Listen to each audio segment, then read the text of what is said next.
मैं उस पर जो बताऊंगा वो बीएसएफ का जो दृष्टिकोण है नक्सल समस्या का, उसके बारे में कह सकता हूँ। सो ये क्षेत्र जो है ये डिफिकल्ट टेरेन है। तो उसकी जो डोमिनेशन है, जैसे आईडी की थ्रेट एक लगातार बनी रहती है। जब नक्सल और कुछ नहीं कर पाते तो वो आईडी को लगा के प्रयास करते हैं।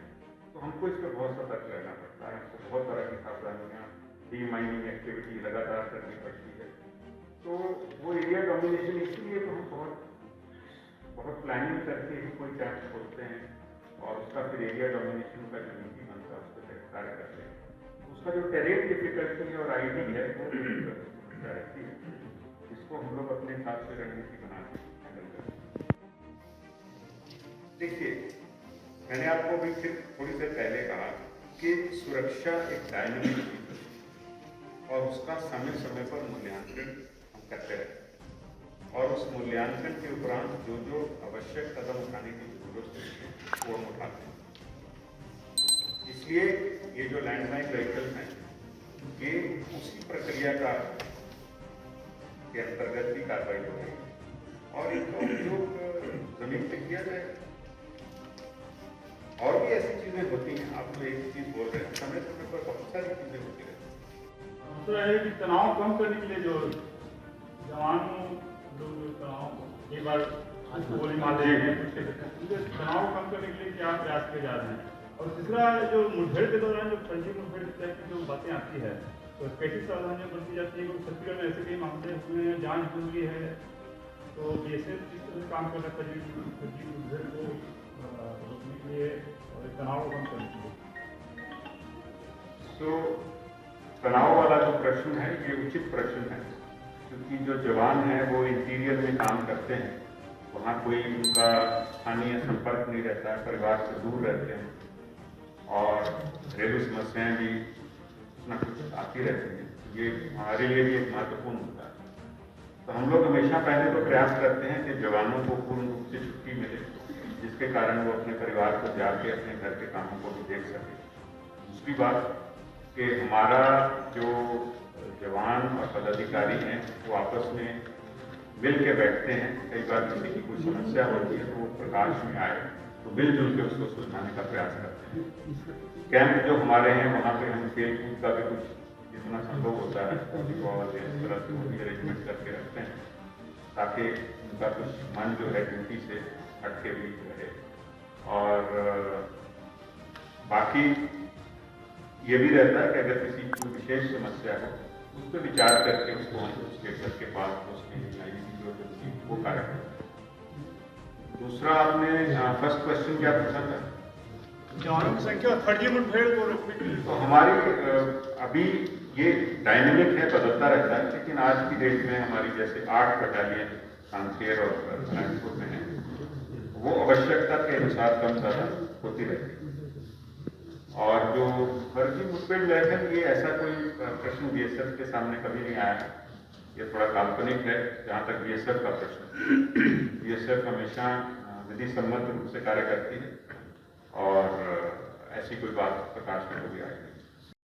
ये जो छत्तीसगढ़ गवर्नमेंट है, छत्तीसगढ़ पुलिस का आपको कितना सहयोग मिल रहा है इस पूरे ऑपरेशन में? एक दूसरा, दलीय राजहरा की जो बहुत महत्वपूर्ण योजना है, महत्वाकांक्षी योजना है, इसमें किस तरह की दिक्कतें आ रही है बीएसएफ?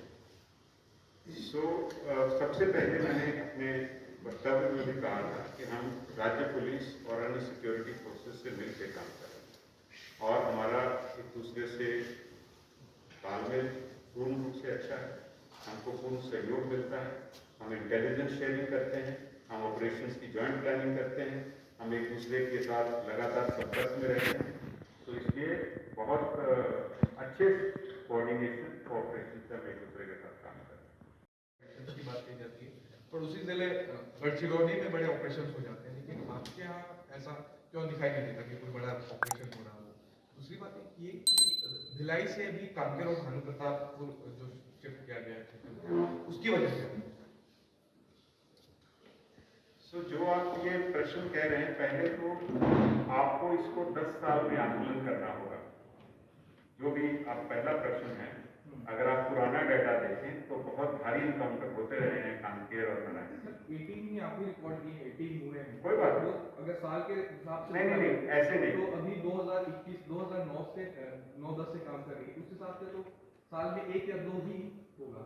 नहीं, ऐसे नहीं देखिए, ऐसे देखिए कि जब बीएसएफ आई थी उस समय कितने एनकाउंटर हो रहे थे, ठीक है। तो वो एनकाउंटर होते होते होते होते जो हमारी डोमिनेशन बढ़ती गई, अब इस क्षेत्र में जिसमें जितनी जवाबदेही बीएसएफ की है, उस क्षेत्र में जो नक्सलियों की मारक क्षमता है वो कितनी बची? These postings had been increased till today. But what about the decreasing rates? And we have not mentioned the education, because the students, those who are joining in the education, they are diverting towards the ideology of the Marxism as well as the ideology of the Naxalism.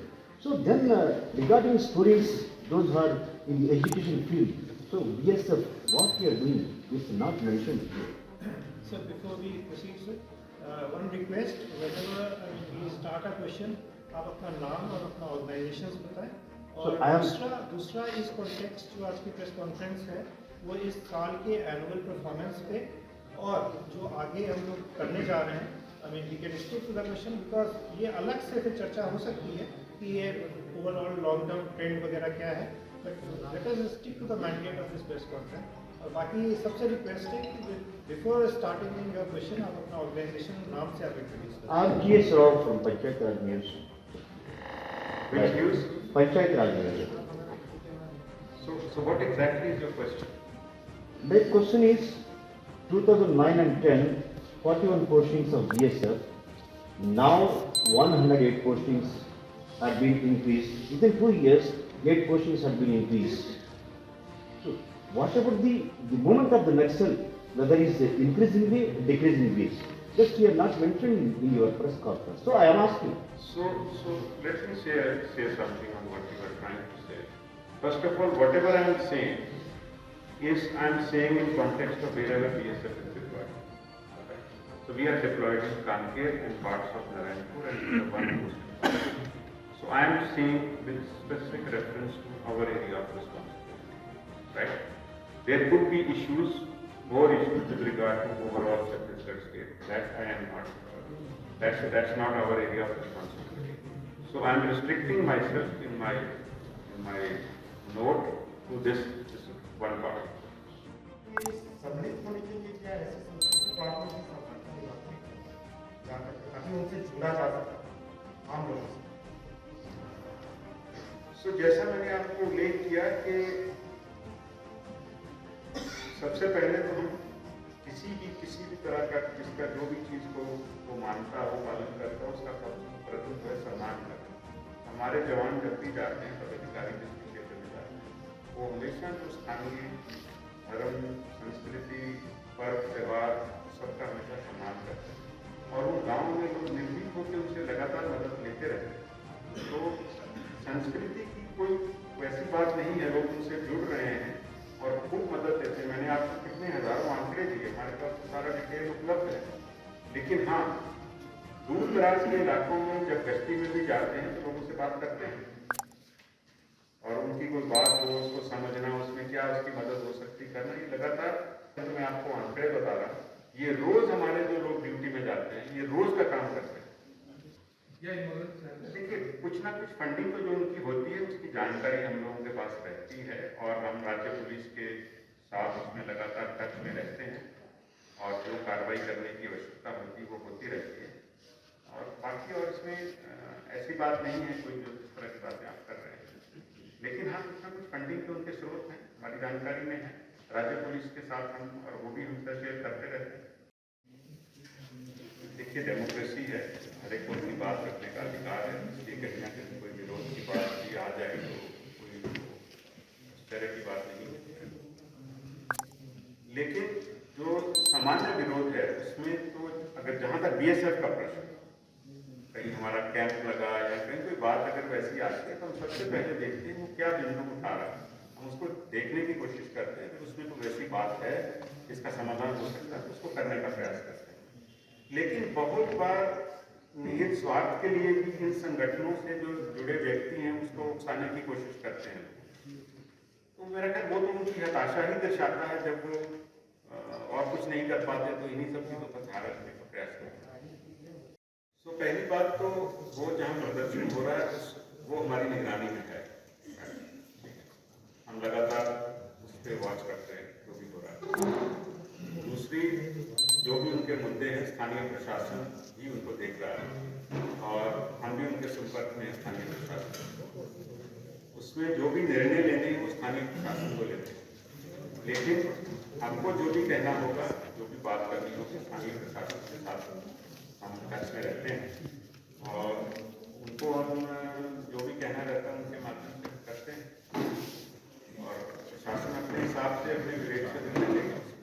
वो शहादत हो गई, लेकिन अपन नक्सलियों को मारने में केवल 18 में कामयाब रहे, तो इसके हिसाब से आप कितनी सफलता मानते हैं? क्या अपन थोड़े पीछे चल रहे हैं या अपनी जो ऑपरेशन है वो सफल नहीं हो पा रहा है, ये माने?